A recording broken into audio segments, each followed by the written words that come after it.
అందరికీ హాయ్ అండి. Welcome back to Karna vlogs. నేను మీ కరుణాకనండి. ఈరోజు మన రెసిపీ వచ్చేసి కోడిగుడ్లతోనైతేనే నేను డిఫరెంట్‌గా అయితే ప్రిపేర్ చేశానండి. ఒక్కసారి మీరు కూడా ట్రై చేయండి. ఎలా వచ్చిందో నాకు ఒక చిన్న కామెంట్ పెట్టండి. మనం ఎప్పుడు కోడిగుడ్లని పులుసుగానో, లేదంటే పొరుటుగానో, కుర్మాగానో చేస్తూ ఉంటాం గదా! అలా కాకుండా ఒక్కసారి ఇలాగైతే ట్రై చేయండి. చాలా టేస్ట్‌గా ఉంటదండి. చపాతీలోకి గాని, పుల్కాల్లోకి గాని, ఈవెన్ రైస్‌లో కూడా చాలా బావుంటదనుకోండి. ఈ రెసిపీ కోసం అయితే నేను 5 కోడిగుడ్లు, కొత్తిమీర, పుదీనా, ఉల్లిపాయలు అయితే తీసుకున్నానండి. అల్లాన్ని పొట్టయితే తీసేసి తురుముకొని పక్కన పెట్టుకోవాలండి. ఇప్పుడు ఈ కోడిగుడ్లు నేను ముందుగానే ఉడికించుకొని పక్కన పెట్టా గదండీ! పొట్టంతా తీసేసి, ఈ కోడిగుడ్లు ఎక్కట్ర ఉంటుంది గదండీ! దాన్ని పెట్టయితే కట్ చేసేసుకుందామండి.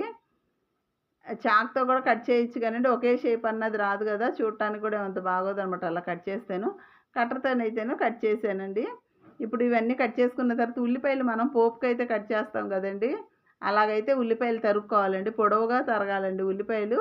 చిన్న చిన్న ముక్కలుగా అయితే తరగకూడదనమాట.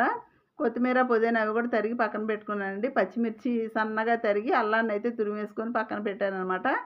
ఇప్పుడు స్టవ్ వెలిగించుకొని ప్యాన్ పెట్టుకొని ప్యాన్ వేడెక్కాక ఆయిల్ అన్నది యాడ్ చేసుకొని 2 లవంగాలు, 1 ఇంచు చెక్క అయితే వేసి వేగిన తర్వాత పచ్చిమిర్చి తరుగన్నది యాడ్ చేయాలనమాట. ఇవి వేగుతున్నయి అనంగా ఉల్లిపాయలైతే వేసేయండి. ఈ ఉల్లిపాయ తరుగు వేసిన తర్వాత మంటన్నది హై ఫ్లేమ్‌లోనే ఉంచండి. మంటన్నది లో ఫ్లేమ్‌లోకి పెంచొద్దు ఈ కర్రీకి.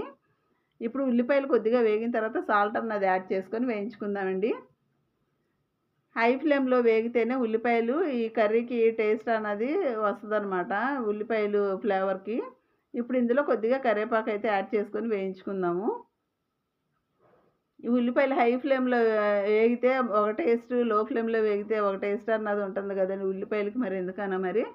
ఇప్పుడు చక్కగా ఈ ఉల్లిపాయలన్నీ ఎర్రగా వేగిన తర్వాత మరి మాడకూడదండి. అలాగని ఎర్రగా అయితే రావాలి, గోల్డెన్ కలర్‌కొచ్చాక కారం అన్నది ఒక్క స్పూన్ అయితే యాడ్ చేయండి, ఎక్కువగా వద్దు. ఈ కారం పచ్చివాసన అంతా పోయిన తర్వాత ఇందులో మనం కట్ చేసుకొని పక్కన పెట్టాం గదండీ కోడిగుడ్లు. ఆ కోడిగుడ్లు అయితే యాడ్ చేసుకొని కలిపేసుకోవాలనమాట. చక్కగా ఈ కోడిగుడ్లు వేసిన తర్వాత కూడా మంట అన్నది తగ్గియొద్దండి. హై ఫ్లేమ్‌లోనే ఉంచండి మంటన్నది. ఇప్పుడు మనం అల్లం తురుము ఉంది గదండీ! దాన్ని తీసుకొని ఆ రసాన్ని మొత్తాన్ని పిండేసేయండి. ఆ పిప్పు అన్నది తీసేయండి. ఆ పిప్పు వేయొద్దు ఇందులో. మధ్యలో తగులుతా ఉంటది గదా! అలా కాకుండా అల్లం రసం ఒక్కటే వేస్తే మంచి ఫ్లేవర్ అన్నది ఉంటది ఈ కర్రీకి. టేస్ట్ కూడా బావుంటదనమాట. అల్లం గాని ఏది ఎక్కడ తగలకుండా అదొక టేస్ట్ అయితే ఉంటదనమాట. ఇదంతా అల్లం పచ్చివాసన అంతా పోయాక కొత్తిమీర తరుగాను, పుదీనా తరుగైతే యాడ్ చేసుకుందామండి. నేను పుదీనా ముందుగానే కట్ చేయటానండి. నలుపు అన్నది వచ్చిందనమాట. ఏమనుకోవద్దు. మీరు అప్పటికప్పుడే కట్ చేసుకోండి పుదీనా అన్నది. ఇప్పుడు చక్కగా ఇవన్నీ వేగిపోయినాయి గదండీ! ఇప్పుడు ఇందులో కొద్దిగా గరం మసాలా యాడ్ చేసుకొని, మరి కాసేపయితే వేయించుకొని, మరి కొద్దిగా కొత్తిమీర అయితే యాడ్ చేసుకొని స్టవ్ ఆఫ్ చేసుకోవటమేనండి. అంతేనండి. చాలా సింపుల్‌గా ఒక పావు గంటలో అయితే ప్రిపేర్ చేసేయొచ్చండి. పిల్లలైతే ఈ రెసిపీని తిని మళ్ళీ మళ్ళీ ఇలాగే చేయమని అడుగుతారండి. మరి మీరు గూడా మీకు గనక నచ్చినట్లయితే నా ఛానల్‌ని ఒక్కసారి సబ్స్క్రైబ్ చేసుకోండి ప్లీజ్.